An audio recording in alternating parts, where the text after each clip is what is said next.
सोचिए, एक ऐसा योद्धा जिसकी गदा के एक ही वार से बड़े बड़े राक्षसों की सेनाएं धूल में मिल जाया करती थीं।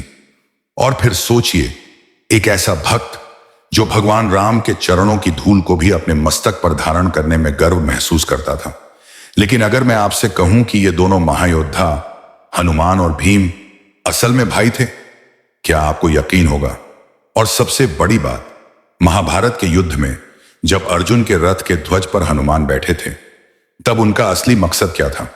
क्या सिर्फ अर्जुन को आशीर्वाद देना या कुछ और भी?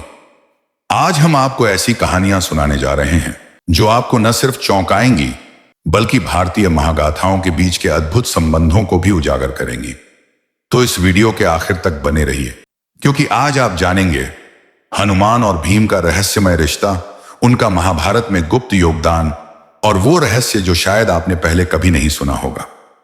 तो चलिए एक अनसुने सफर पर चलते हैं, हनुमान और भीम का जन्म रहस्य। सबसे पहले जानते हैं भीम और हनुमान के जन्म का अद्भुत रहस्य।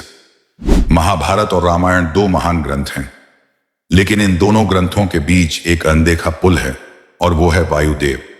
हनुमान जी का जन्म माता अंजना से हुआ था, और उनके पिता कोई साधारण व्यक्ति नहीं बल्कि स्वयं वायुदेव थे। हनुमान को पवन पुत्र यानी वायुपुत्र भी कहा जाता है। अब आते हैं महाभारत की ओर। जब कुंती को ऋषि दुर्वासा ने वरदान दिया था कि वह किसी भी देवता से संतान प्राप्त कर सकती हैं, तब उन्होंने वायुदेव का आह्वान किया। वायुदेव ने उन्हें एक अत्यंत बलशाली पुत्र दिया, और वह था भीम। भीम को भी वायुपुत्र भीमसेन कहा जाता है। तो एक ही पिता वायुदेव, एक पुत्र हनुमान, दूसरा पुत्र भीम। इस प्रकार हनुमान और भीम आध्यात्मिक भाई हैं। लेकिन क्या केवल खून का रिश्ता ही सब कुछ होता है? भीम और हनुमान की पहली मुलाकात। अब सुनिए, जब महाभारत के वनवास काल में पांडव जंगलों में भटक रहे थे, तब एक दिन भीम को अपनी शक्ति पर बहुत घमंड हो गया। वह सोचने लगा, इस धरती पर मुझसे बलवान कोई नहीं। और तभी उसे मिला एक बूढ़ा वानर, जो रास्ते के बीचों बीच अपनी पूंछ फैलाकर लेटा हुआ था। भीम ने क्रोधित होकर कहा, हे वानर, अपनी पूंछ हटाओ, मुझे रास्ता चाहिए।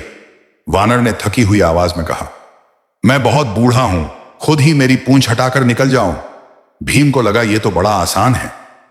उसने पूरी ताकत लगाकर पूंछ हटाने की कोशिश की, लेकिन पूंछ टस से मस नहीं हुई। भीम चौंक गया। उसने और भी जोर लगाया, लेकिन असफल रहा। थक हारकर उसने कहा, हे वानर, तुम कौन हो? और तभी बूढ़े वानर ने अपना असली रूप दिखाया, हनुमान जी का दिव्य तेजस्वी रूप। भीम ने साष्टांग प्रणाम किया और उनकी कृपा पाई। हनुमान ने भीम को आशीर्वाद दिया, महाभारत युद्ध में तुम्हारी शक्ति और भी बढ़ेगी। महाभारत युद्ध में हनुमान की भूमिका। लेकिन कहानी यहीं खत्म नहीं होती। महाभारत युद्ध के दौरान अर्जुन ने भगवान श्री कृष्ण से एक वर मांगा, हे केशव, मेरे रथ की ध्वजा पर ऐसा कोई चिन्ह हो तभी जो मुझे अजेय बना दे। तब श्री कृष्ण ने हनुमान जी का ध्यान किया। हनुमान जी ने वचन दिया, मैं अर्जुन के रथ की ध्वजा पर स्थित रहूंगा। जब तक मैं वहां हूं, अर्जुन का रथ कोई नष्ट नहीं कर सकेगा। यही कारण है कि महाभारत के युद्ध में अर्जुन के रथ पर कपिध्वज यानी हनुमान ध्वजा लगी थी। हनुमान की उपस्थिति ने अर्जुन का मनोबल बढ़ाया और उसके रथ को अजेय बना दिया। लेकिन क्या आप जानते हैं, हर बार जब अर्जुन युद्ध के बाद अपने रथ से उतरता था, श्री कृष्ण तुरंत रथ को खाली कराते थे। और जैसे ही हनुमान जी और कृष्ण नीचे उतरते, रथ तुरंत जलकर राख हो जाता, क्योंकि युद्ध के दौरान कितने ही ब्रह्मास्त्र शक्तियां अर्जुन के रथ पर प्रहार कर चुकी थीं, लेकिन हनुमान और श्री कृष्ण के रहते वो रथ टूटा नहीं था। उनके हटते ही वह रथ अपने असली प्रभाव से भस्म हो जाता था। हनुमान के अन्य अदृश्य योगदान। हनुमान जी ने महाभारत में कई गुप्त रूपों में मदद की।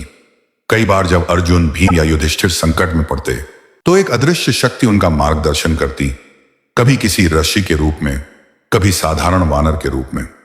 हनुमान जी का उद्देश्य स्पष्ट था, धर्म की रक्षा करना, क्योंकि महाभारत का युद्ध मात्र एक युद्ध नहीं बल्कि धर्म और अधर्म के बीच अंतिम संघर्ष था। भीम और हनुमान का संदेश। हनुमान और भीम का रिश्ता हमें क्या सिखाता है? बल का घमंड विनाश का कारण बनता है। भीम ने जब घमंड किया, तब हनुमान ने उन्हें विनम्रता का पाठ पढ़ाया। दूसरा, सच्ची शक्ति वही है जो धर्म के लिए प्रयोग हो। हनुमान ने अर्जुन की रक्षा की, लेकिन खुद श्रेय नहीं लिया। आज भी जब भी कोई धर्म के पथ पर चलता है, कहते हैं हनुमान अदृश्य रूप में उसकी रक्षा करते हैं। तो दोस्तों, अब जब भी आप हनुमान जी के बारे में सोचेंगे या भीम की गदा का वार याद करेंगे, तो उनके बीच के इस अद्भुत रिश्ते को भी जरूर याद करेंगे, क्योंकि यह रिश्ता सिर्फ खून का नहीं, बल्कि धर्म, शक्ति और सेवा के गहरे आदर्शों से जुड़ा है। अगर आपको हमारी आज की यह रहस्यमयी कथा पसंद आई हो, तो वीडियो को लाइक करना ना भूलिए और कमेंट में जरूर बताइए, क्या आप पहले जानते थे कि हनुमान और भीम भाई थे? और हां, ऐसी और भी अद्भुत अनसुनी कहानियों के लिए चैनल को सब्सक्राइब करना मत भूलिए। जय श्री राम।